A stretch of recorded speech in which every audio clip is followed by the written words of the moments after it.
The radio crackled with static, then silence.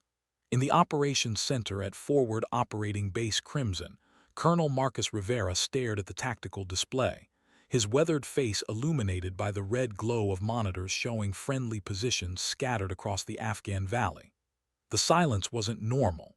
SEAL Team 7 had gone dark 43 minutes ago, deep in Taliban territory where the mountains swallowed radio signals and hope died quietly in the thin air.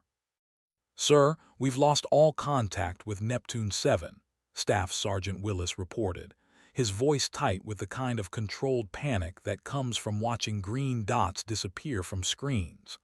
Last transmission indicated they were taking heavy fire from multiple positions.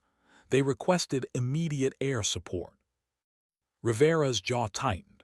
The mission had been classified as routine reconnaissance, but nothing was routine when Navy SEALs went silent. Intelligence had suggested light enemy presence in the Korangal Valley, but intelligence had been wrong before. Dead wrong. "What's our air situation?" Rivera asked, though he already knew the answer would make his stomach turn. "All Apache are grounded for mandatory maintenance checks after yesterday's rotor malfunction. F-16s are weathered out at Bagram. Closest available support is 90 minutes out, maybe longer with the storm front moving in." The Tactical Operations Center fell into the kind of silence that precedes disaster. On the wall-mounted screens, satellite imagery showed the valley where 8 American warriors had vanished into a maze of caves, ridgelines, and ancient hatred. The terrain was unforgiving, steep walls of granite and shale that channeled sound into echoes and turned every shadow into a potential killing ground. Rivera had been making these calculations for 22 years, weighing lives against resources, mission against men. He'd signed death certificates for soldiers whose faces still haunted his dreams. The mathematics of war were brutal and simple. Sometimes you had to choose between bad and worse.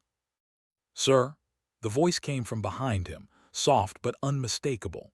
Chief Warrant Officer Kestrel Ghost Nakamura stood in the doorway, her flight suit bearing the oil stains and scorch marks that marked a pilot who flew missions instead of pushing papers. She was small, barely regulation height, with black hair pulled back severely, and eyes that held depths Rivera had learned not to question.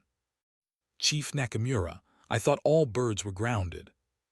"They are, sir." Her voice carried the flat tone of someone who had already made a decision that would change everything. "All except one." Outside, thunder rolled across the mountains, and somewhere in the darkness, 8 Americans were fighting for their lives against odds that grew worse with every passing minute. Rivera looked at Ghost Nakamura and saw something in her expression that made his chest tighten. The look of a pilot who was about to break every regulation in the book and didn't give a damn about the consequences. The mission board showed red across every available asset, but Nakamura's eyes held a different kind of calculation, one measured in heartbeats and the weight of promises made to brothers in arms. She had earned her call sign in ways that were still classified, and Rivera suddenly understood that the 8 missing SEALs might have one chance after all. The radio hissed with distant static, carrying whispers of gunfire and desperate prayers across the mountains. In the operations center, 2 careers hung in the balance, but only one thing mattered: bringing those boys home alive. Ghost Nakamura shifted her weight, and Rivera knew that whatever came next, there would be no going back. The storm was coming, and with it, a decision that would echo through the valley like thunder, changing everything for 8 Navy SEALs who had no idea that salvation wore the wings of an Apache helicopter, and the call sign of a pilot who had already died once and wasn't afraid to do it again. In the hangar 300 yards away, Apache helicopter tail number 607832 sat alone under harsh fluorescent lights, its weapons systems armed and its rotors still. The maintenance log showed it was grounded for a cracked rotor hub bearing, a minor issue that would normally keep it earthbound for days. But Chief Warrant Officer Kestrel Nakamura had been fixing helicopters longer than some of her crew had been breathing, and she knew the difference between dangerous and inconvenient.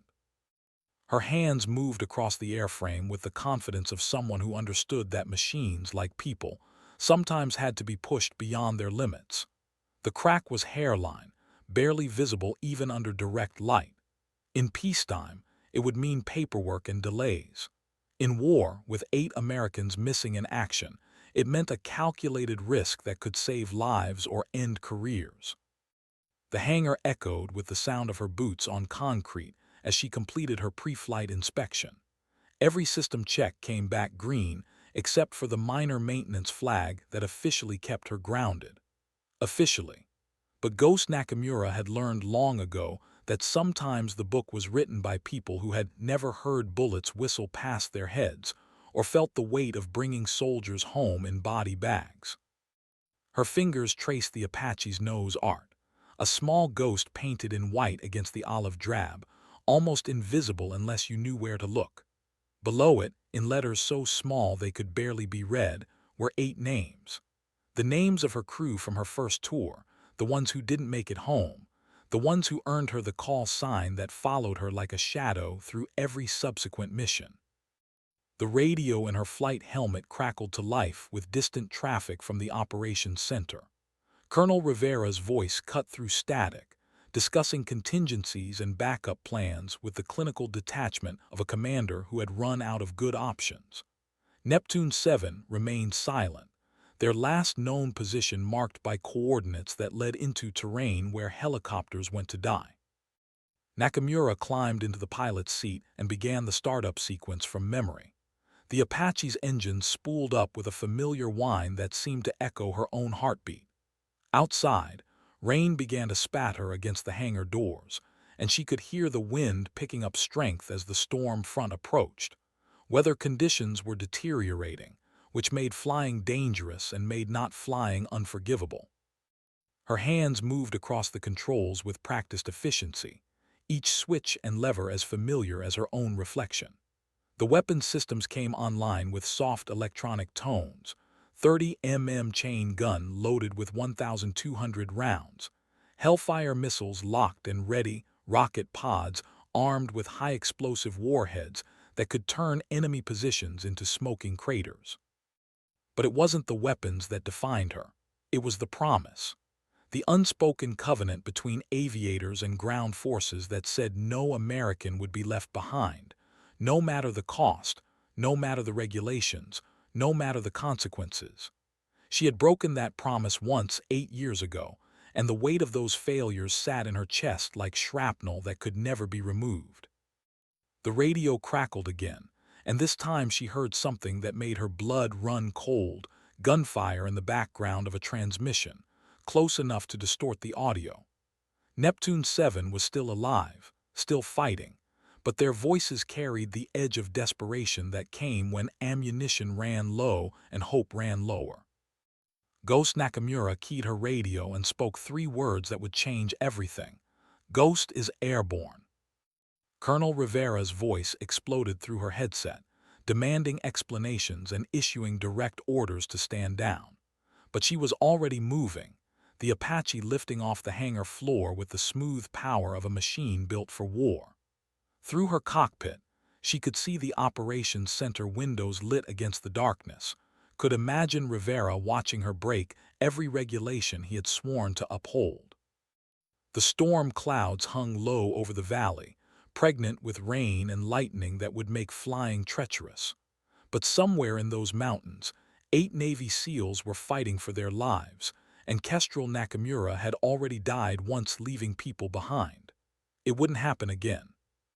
As the Apache climbed into the darkness, her radio filled with voices, operations control demanding her return, flight safety issuing weather warnings, base command threatening courts-martial and career suicide. She turned the volume down and focused on the coordinates burned into her memory, the last known position of Neptune 7, the place where everything would be decided. The mountains rose around her like the walls of a cathedral built for violence, and in the distance, she could see the muzzle flashes of a firefight that had been going on too long.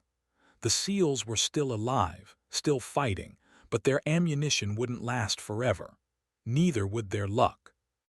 Ghost Nakamura pushed the Apache forward through weather that should have grounded her, toward terrain that should have killed her, carrying weapons that could turn the tide of a battle that had already cost too much. Behind her, the base fell away into darkness. Ahead, 8 Americans waited for salvation that might never come. But it was coming. Against orders, against regulations, against every protocol in the book, salvation was coming on the wings of an Apache helicopter piloted by a woman who had learned that sometimes the only way to live with yourself was to risk dying for others. The radio chatter faded into static as she flew deeper into the valley, deeper into the storm, deeper into a night that would define the rest of her career, and the lives of 8 men who had never heard of Chief Warrant Officer Kestrel Nakamura, but were about to learn that angels sometimes flew gunships and that miracles wore night vision goggles. The Korangal Valley stretched below her like a wound in the earth, all sharp edges and hidden depths where shadows held death, and every ridgeline promised ambush. Ghost Nakamura flew the Apache through air so thick with moisture it felt like flying underwater, her instruments glowing green in the cockpit as she navigated by memory and instinct through terrain that had killed better pilots than her. The radio burst to life with a transmission that made her heart stop. Any station, this is Neptune 7 actual. We are taking heavy fire from multiple positions, casualties mounting, ammunition critical. Request immediate fire support, grid coordinates follow. The voice belonged to Lieutenant Commander James "Shark" Morrison, SEAL Team 7's leader, a man she'd never met but whose reputation preceded him through every special operations briefing. His transmission was calm, professional, but she could hear the underlying tension that came when good men were dying and options were running out. "Neptune 7, this is Ghost inbound your position," she transmitted back, her voice steady despite the adrenaline coursing through her system. "What's your tactical situation?" The pause that followed lasted 3 heartbeats too long. When Morrison's voice returned, it carried a different weight. "Ghost, say again your call sign. We were told no air assets available." "That's affirmative, Neptune 7. You weren't supposed to have air cover." She banked the Apache around a mountain peak, the rotor wash creating vortices of snow and rain. But sometimes what you're supposed to have and what you get are different things. Through her forward-looking infrared system, she could see the battle unfolding in stark thermal contrast. The bright signatures of muzzle flashes, the heat blooms of explosions, the cooler outlines of men pressed against rocks and earth, fighting for their lives in a landscape that offered no mercy. The SEALs had taken position in a dried riverbed, using scattered boulders for cover, while enemy fighters occupied the high ground on 3 sides. "Ghost, be advised we have multiple shooters on ridgelines to our north, east, and south. They've got us in a crossfire, and we can't move without taking casualties." Morrison's voice remained steady, but she could hear the rapid breathing that came with combat stress and physical exertion. "We've got 1 KIA, 3 wounded, ammunition down to final magazines." Nakamura studied the thermal display, counting enemy positions by their muzzle flashes and heat signatures. At least 20 fighters, maybe more, positioned in caves and behind rocky outcroppings that provided excellent cover and interlocking fields of fire. It was a textbook ambush, executed with precision that suggested experienced fighters who knew the terrain and had planned this engagement carefully. "Neptune 7, I have eyes on your position. Recommend you mark your location with IR strobe for positive identification." "Roger, Ghost, IR strobe activated." On her display, a bright infrared beacon began pulsing from the riverbed, identifying the SEAL position with unmistakable clarity.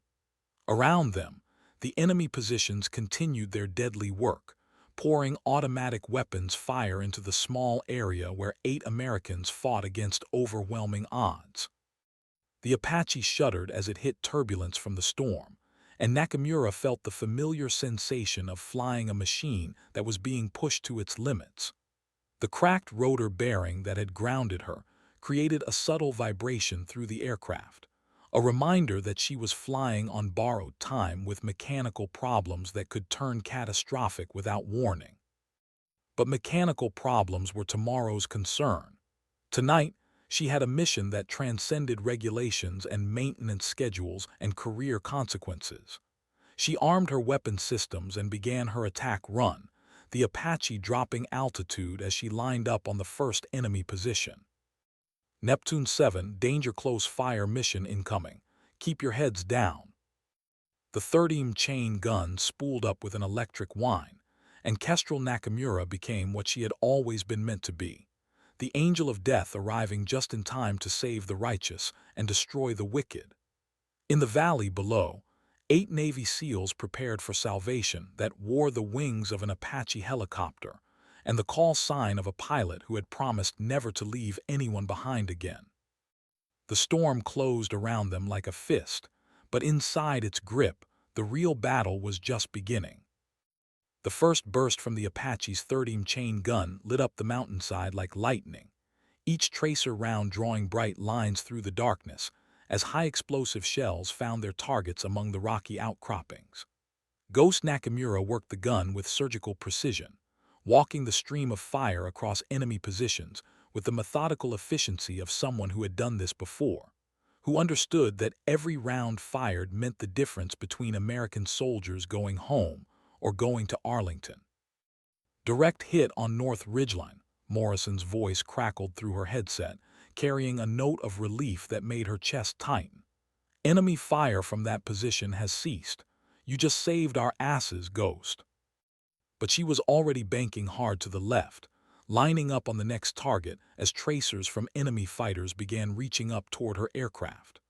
The Taliban weren't giving up without a fight, and someone down there had shoulder-fired missiles that could turn her Apache into falling debris scattered across the valley floor. Through her thermal imaging system, she watched enemy fighters scrambling for new positions, their heat signatures bright against the cold mountain stone. Some were dragging wounded comrades, others were setting up what looked like heavy weapons positions. These weren't the typical insurgent fighters she'd faced before. They moved with discipline and coordination that suggested military training and combat experience. Neptune 7, I'm taking fire from multiple positions. Can you identify any anti-aircraft threats in your area? Negative on anti-aircraft, but we're seeing movement in the caves about 200 meters to your northeast. Looks like they're trying to flank our position. Nakamura pulled the Apache into a tight turn, the G-forces pressing her into her seat as she maneuvered to keep the enemy positions in sight while avoiding the increasing volume of ground fire. The cracked rotor bearing created a vibration that seemed to worsen with each aggressive maneuver, a mechanical reminder that she was pushing equipment beyond its safe operating limits. But safe operating limits were peacetime concepts, and this was anything but peacetime. She selected a Hellfire missile and locked onto the cave entrance where Morrison had reported enemy movement. The missile's seeker head painted the target with invisible laser energy, creating a digital link between aircraft and target that would survive until impact. Her finger hovered over the trigger, calculating collateral damage and blast radius, ensuring that the explosion wouldn't affect the SEAL position less than 300 meters away. Hellfire inbound 30 seconds, she transmitted, then squeezed the trigger. The missile dropped from its pylon with a soft thump, its rocket motor igniting 2 seconds later in a brilliant flash that illuminated the cockpit. She watched it streak toward the target, a bright comet carrying justice and high explosives toward the cave where enemy fighters had thought themselves safe. The explosion lit up the entire mountainside, the flash visible even through the storm clouds as tons of rock and shrapnel filled the cave system. Secondary explosions followed, ammunition cooking off in the intense heat, creating a fireworks display that spoke of enemy supplies and fighting positions turned to smoking rubble. Holy shit, Ghost, Morrison's voice carried awe and gratitude in equal measure. That was beautiful. Enemy fire from the east has significantly decreased. But the battle wasn't over. Through her thermal imaging, she could see enemy fighters regrouping in positions that would allow them to resume their attack on the SEAL team. More concerning, her fuel gauge showed she was burning through her reserves faster than planned. The storm conditions and aggressive maneuvering had increased consumption beyond normal parameters. She had perhaps 20 minutes of combat time remaining before she would need to return to base, and 20 minutes might not be enough to eliminate all the threats facing Neptune 7. The mathematics of aerial combat were unforgiving. Fuel, ammunition, and time were finite resources, but enemy fighters seemed infinite. "Neptune 7, what's your extraction plan?" she asked, already knowing the answer would complicate everything. "Ghost, we've got wounded who can't move fast, and the original extraction point is compromised. We need to find alternate LZ and hold position until medical evacuation arrives." The tactical problem crystallized in her mind with brutal clarity. The SEALs needed time to move their wounded to a defensible position, but they couldn't move while under fire. She needed to suppress enemy positions long enough for them to displace, but she was running low on fuel and ammunition. And somewhere in the darkness, more enemy fighters were likely moving to reinforce their comrades. It was the kind of tactical puzzle that killed people when solved incorrectly, the kind that turned routine missions into memorial services and Medal of Honor citations. Kestrel Nakamura had seen too many of both to approach it with anything less than absolute focus. She armed another Hellfire and began her next attack run, the Apache diving toward the valley floor as enemy tracers reached up like deadly fingers trying to drag her from the sky.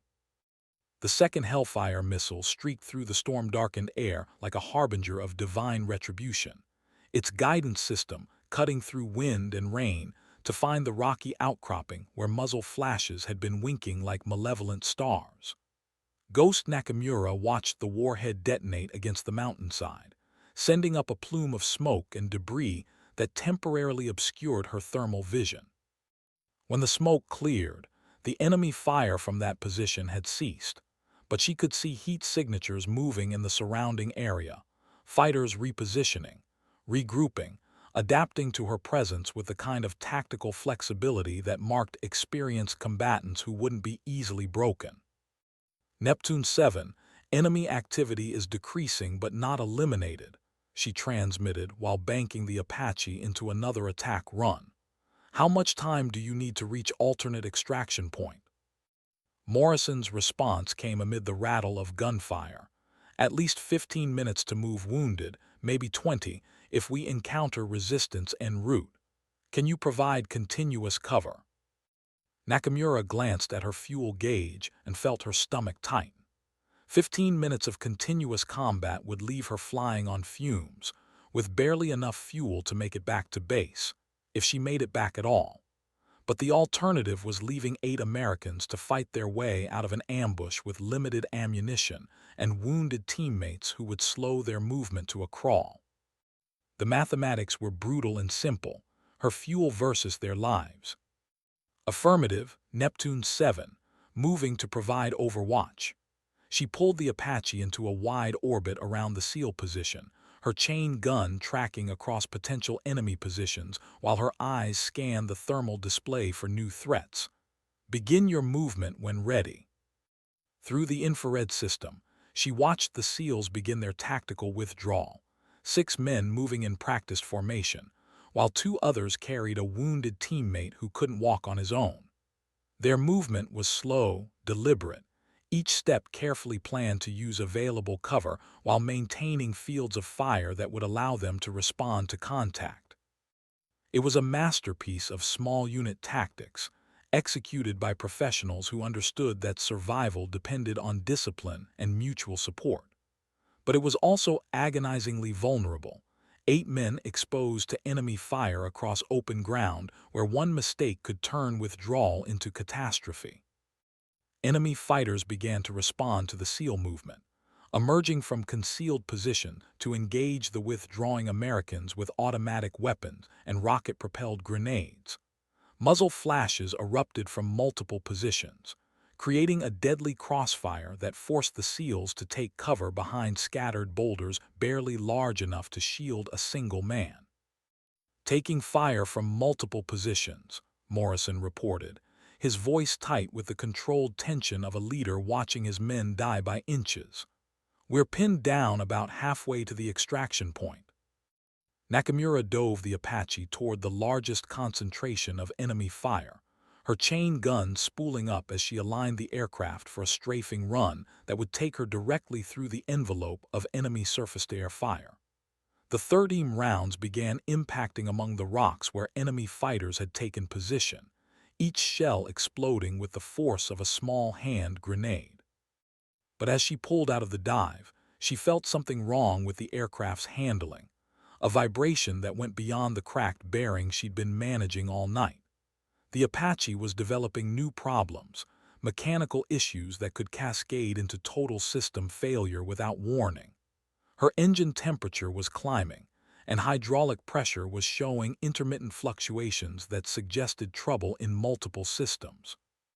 She was flying a helicopter that was slowly dying around her, burning fuel she didn't have, over terrain that offered no forgiveness to pilots whose aircraft failed them. But below her, 8 Americans were fighting for their lives with ammunition running low and hope running lower. The choice wasn't really a choice at all. "Neptune 7, continue movement to extraction point. I'll provide cover." She armed her remaining Hellfires and prepared for what might be her final attack run, knowing that every trigger pull brought her closer to the moment when mathematics would overcome courage, and even angels would fall from the sky.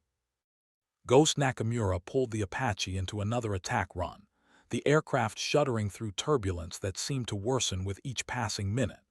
The storm was intensifying, wind shears creating pockets of unstable air that made precision flying nearly impossible.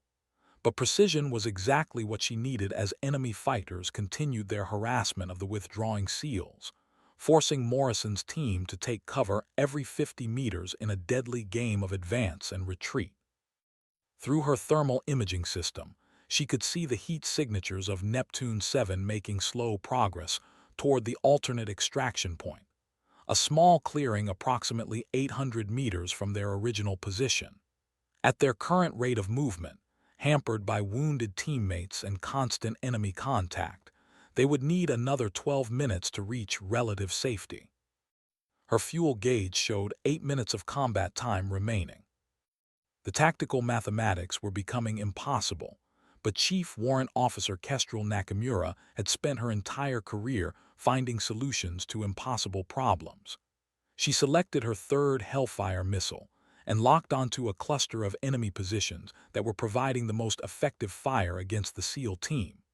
The missile seeker painted the target area with laser designation, creating a kill zone that would eliminate multiple threats simultaneously. "Danger close fire mission inbound," she transmitted to Morrison. 30 seconds. The Hellfire streaked through the storm-darkened sky, its guidance system compensating for wind drift and target movement, with electronic precision that human reflexes couldn't match. The warhead detonated against the mountainside with devastating effect, the explosion triggering a small avalanche that buried enemy positions under tons of rock and debris. "Direct hit, Ghost," Morrison's voice carried exhausted relief. "That bought us some breathing room. We're moving again." But even as she watched the SEALs resume their withdrawal, new heat signatures appeared on her thermal display, reinforcements moving through the mountain passes, converging on the battle area with the kind of coordinated movement that suggested communication and planning. The enemy force was growing, and her available resources were shrinking with each passing minute. The Apache's engine temperature warning light began flashing amber, indicating system stress that could lead to catastrophic failure. The cracked rotor bearing was creating resonance harmonics throughout the airframe, and she could feel the aircraft's handling becoming increasingly unstable. Every aggressive maneuver brought her closer to the point where mechanical failure would turn her from savior to casualty. But those considerations belonged to a different kind of mathematics, the cold calculation of self-preservation that had no place in a world where 8 Americans needed her to hold the line just a little longer. She dove toward the enemy reinforcements, her chain gun chattering as 30 rounds found their targets among the rocky terrain. Enemy fighters scattered for cover, their advance momentarily disrupted by the sudden appearance of devastating firepower from above. But they rallied quickly, returning fire with increasing accuracy as they adapted to her attack patterns. Tracers began reaching up toward the Apache with dangerous precision, some passing close enough to her cockpit that she could see their glowing paths through the storm. Someone down there had military training and understood how to engage helicopters, leading the target, calculating deflection angles, coordinating fire to create overlapping kill zones that would bring down even an armored aircraft. Neptune 7, how much farther to extraction point? She asked while executing evasive maneuvers that pushed the failing helicopter to its structural limits. 400 meters in closing, Morrison replied. But we've got fresh contacts approaching from the north. Looks like a whole squad moving to intercept us. Nakamura banked toward the new threat, her finger hovering over the trigger for her final Hellfire missile. One shot left, fuel running critically low, aircraft systems failing incrementally with each passing minute. The enemy reinforcements were moving with purpose and discipline, positioning themselves to cut off the SEAL withdrawal route with precision that spoke of tactical competence and combat experience. The storm closed around them all like a shroud, hiding friend and enemy alike in its cold embrace, while the battle reached its crescendo in the darkness of an Afghan valley where heroes were born and legends died. The final Hellfire missile left its rail with mechanical precision, streaking through the storm toward the enemy squad that was moving to intercept Neptune 7's withdrawal. Ghost Nakamura watched its progress on her targeting display, calculating blast radius and potential casualties, while fighting to keep the Apache stable in deteriorating weather conditions that would have grounded any rational pilot hours ago. The warhead detonated among the enemy formation with devastating effect, the explosion illuminating the mountainside in stark relief as the shock wave echoed through the valley. When her thermal vision cleared, she could see scattered heat signatures where moments before there had been an organized squad, some motionless, others moving with the erratic patterns that indicated wounded fighters seeking cover. Outstanding, Ghost, Morrison's voice carried exhausted gratitude. That was the last organized resistance between us and the extraction point. We're moving to final position now. But Nakamura's victory was tempered by the harsh reality of her situation. Fuel was now critical, less than 5 minutes of combat time remaining, with the return flight to base requiring at least 8 minutes in optimal conditions. The storm had worsened, creating headwinds that would increase fuel consumption and extend flight time beyond her remaining capacity. The Apache's engine temperature had climbed into the red zone, indicating imminent system failure that could manifest as anything from gradual power loss to catastrophic engine seizure. The cracked rotor bearing was creating vibrations severe enough to blur her instrument displays, and hydraulic pressure continued its intermittent fluctuations that suggested multiple system degradation. She was flying a helicopter that was dying around her, with insufficient fuel to reach safety, over terrain that offered no emergency landing sites and certain death for any pilot whose aircraft failed them. But below her, 8 Navy SEALs were finally reaching the extraction point, where medical evacuation helicopters would arrive to carry them home to families who would never know how close they had come to folding flags instead of welcoming heroes. Neptune 7, what's your status at extraction point? We're secure for now, Ghost, setting up defensive perimeter. Medical evacuation is inbound, ETA 12 minutes. Morrison's voice carried the relief of a leader who had brought his men through impossible odds. "We can't thank you enough for what you did tonight." 12 minutes. The medical evacuation helicopters would arrive just as her fuel ran out, assuming her engines didn't fail first. The tactical situation had evolved from impossible to merely improbable, but improbable still meant an Apache helicopter crashing somewhere in the Hindu Kush with a pilot whose only mistake was caring more about other people's lives than her own career. She turned the aircraft toward base, climbing to altitude that would maximize glide distance when the engines finally quit. The storm buffeted the Apache with increasing violence, wind shears and downdrafts that demanded constant control inputs to maintain stable flight. Every few seconds, the cracked bearing would create a resonance that made the entire airframe shudder, a mechanical death rattle that reminded her that helicopters, like people, had limits that couldn't be exceeded indefinitely. Through her radio, she could hear the approach of the medical evacuation aircraft, twin-rotor Chinooks with the power and capacity to extract Neptune 7's wounded while providing the heavy defensive capability needed to secure the landing zone.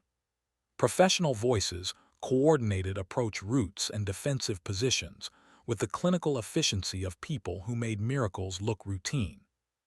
But as she watched her fuel gauge needle approach empty, Kestrel Nakamura understood that some miracles came with prices that had to be paid in full. She had saved 8 Americans tonight, but the mathematics of aviation were unforgiving, and even angels sometimes had to choose between salvation and survival. The base appeared on her horizon as a cluster of lights barely visible through the storm, 8 minutes away for an aircraft that had perhaps 5 minutes of fuel remaining. Behind her, the medical evacuation was proceeding smoothly, Neptune 7 finally safe after a night that had tested the limits of courage and competence. She keyed her radio one final time. "Neptune 7, this is Ghost. It's been an honor." The Apache's engines coughed once, then continued their steady drone as she flew toward lights that seemed to grow smaller rather than larger, carrying a pilot who had learned that sometimes the greatest victory was simply refusing to let other people die alone. The first engine failed at exactly the moment Chief Warrant Officer Kestrel Nakamura had calculated it would, 3 minutes and 47 seconds short of the runway at forward operating base Crimson. The Apache's power plant wound down with a mechanical sigh that sounded almost human, leaving her flying on the remaining engine and whatever lift she could generate through auto-rotation as the aircraft began its inevitable descent toward the rocky terrain below. Her training took over with automatic precision, hands moving across controls and switches in sequences drilled into muscle memory through thousands of hours of flight time and emergency simulations.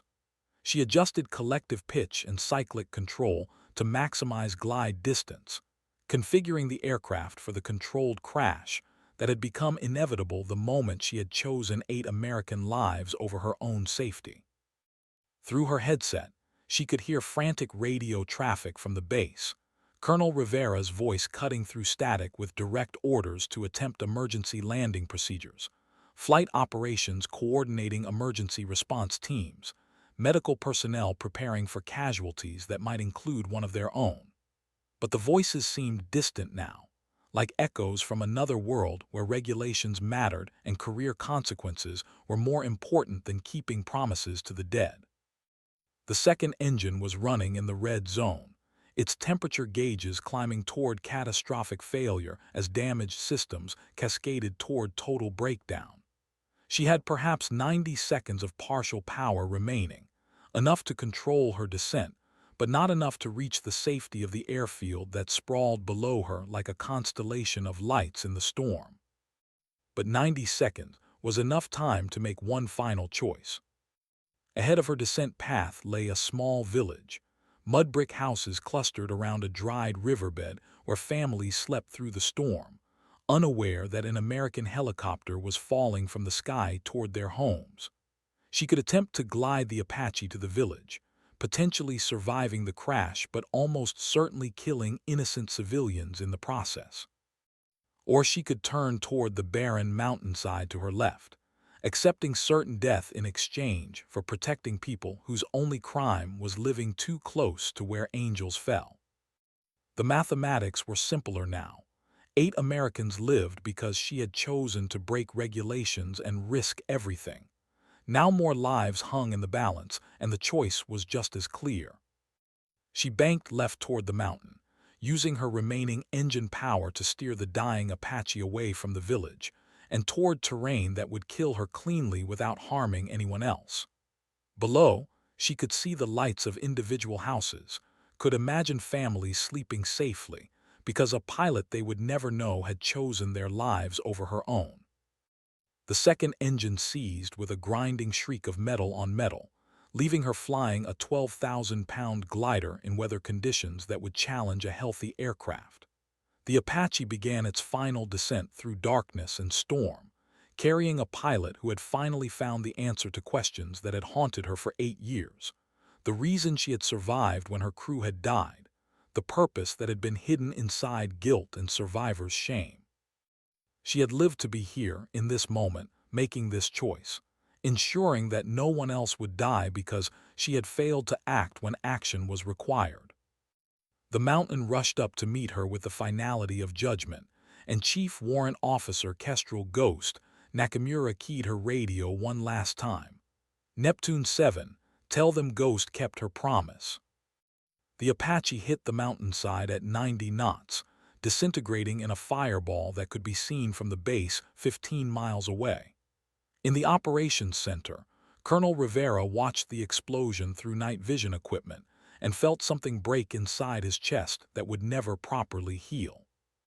But in a valley 20 miles to the north, 8 Navy SEALs climbed aboard medical evacuation helicopters that would carry them home to families who would never know the name of the pilot who had died to save them. Lieutenant Commander Morrison carried with him the coordinates of a crash site and a promise to remember the call sign of an angel who had broken every regulation in the book to prove that some rules were more important than others. Ghost had kept her promise, and in keeping it, she had finally found the peace that had eluded her since the day 8 years ago when she had been forced to leave people behind. The debt was paid, the ledger balanced, the accounts settled in full.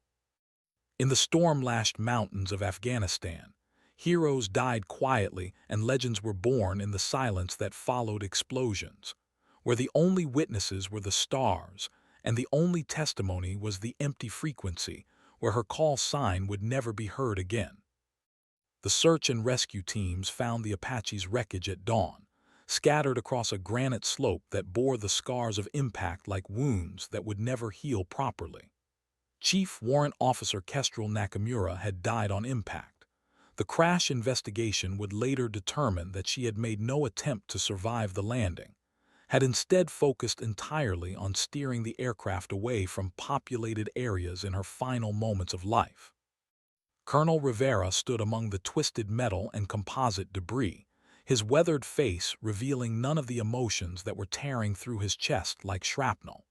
He had commanded soldiers for over 2 decades, had written letters to families and,